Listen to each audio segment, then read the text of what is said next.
Those guys haven't won a game, and Mike's got those guys playing really hard. As you guys know, the December 23rd game is probably the toughest game, one of the toughest games that you're going to play in non-conference because half of the guys are already at home. Fortunate for us that DJ Horn already lives in Raleigh, and so he was the only one that was comfortable because he's only got to drive 5 minutes to get to his house. But I thought we did some really good things. I'll top down on DJ Horn. I thought he was great tonight. Today, 26 points, 6 assists, 6 rebounds. Between him and Michael O'Connor, they both had 11 assists. We had 18 assists on 32 made field goals. We did some really good things. I thought the guys on the bench were completely the reason why we got going. We made a couple substitutions, and I thought our energy went to another level. So proud of our guys, excited for them that they get an opportunity to go on. Questions? You don't normally do a mass substitution a minute or 2 minutes 10 into the game. What was kind of the thinking at that point? It's not mass because we didn't sub all 5. I left DJ Horn, but no, I needed energy. I thought the guys that started the game didn't come out with great energy, and that's sometimes to be expected. I thought when we made the subs and Michael and Ben and a few other guys, I thought they made a difference in the game.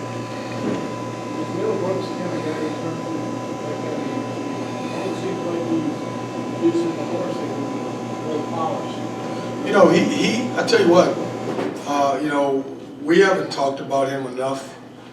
In his last few games, the energy that he's brought into this team has been great. Last game, I pointed it out before the game, he played, I want to say 15 minutes. He had 9 points, 5 rebounds, and did a really good job. You're going to need some guys like him who have played at the high level, who's an older guy, who is completely embraced his role and doing a great job with it. So I thought we got leadership from him. I thought we got leadership from DJ Burns when we needed to. I thought we got leadership from DJ Horn and Michael O'Connor.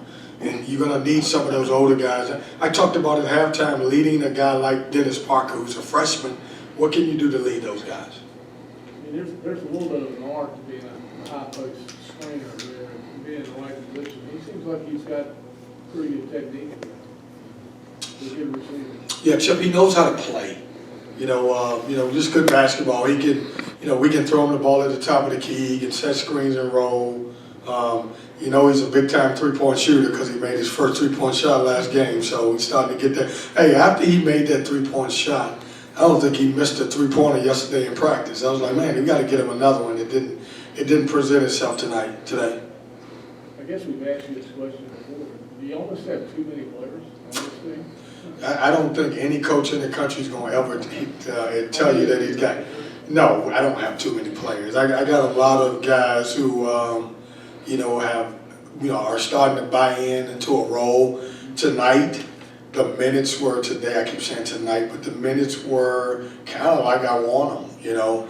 Playing a guy like DJ 20 minutes, and then finding the hot guy and keeping him on the floor. DJ Horn had 29, and Michael played well. He had 26. But I kind of like having a bunch of guys around 18, 19 to 22 points a game. It makes our system effective because we can really get after you. I thought our depth is the reason why we were able to turn them over 16 times. Are you starting to find a rotation, Coach? I imagine that's pretty important, isn't it? Well, I think we're finding a rotation. I will say this to you: we've added 2 new dudes. And so, we were in some type of rotation, but we've got 2 really good players that need to be in our rotation. So we're searching. We're gonna take a few days off, and we don't play until January the 3rd. And so now, when we get back, we can really work on chemistry with the newer guys. We can work on some stuff that I feel like that we need to improve on. We can really, dial back some things and get better in some areas, and then make sure that we continue to progress in some areas. Where is this team right now going back in time? I like where we're at. I like our mentality. We're right there. We're a couple possessions from being probably 1 loss. And that's against, I thought we had our opportunities at BYU. I thought the Tennessee game was, 60-60, and DJ Burns made a great pass to DJ Horn, and he makes that shot. It's kind of a different game. Ole Miss is Ole Miss. We didn't play well there. But I like what our team. I like where our team is. I like our mentality. I like the way we're scrappy. I like the way we're playing. Does having the experience depth that you have now with all the transfers help, going into conference play, knowing that's a different animal than non-conference play? Well, I think it helps because, you got different combinations. Like, you're not going to always play great. Your best players are not always going to play great. And do you have someone that can come in and, take those minutes and play good for us? And I think that helps. I mean, going to BC, on the road, doing the stretch that we were at, and be able to be 1-0 says a lot about those guys. There was plenty of opportunities with a new team where we could have lost that game.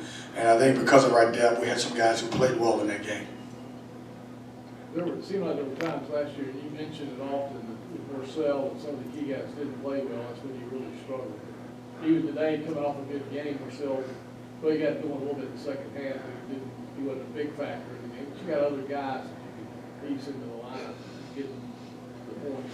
Yeah, last year, if Taquavion Smith and Jarkel Joyner had an off night, it was hard to find someone else.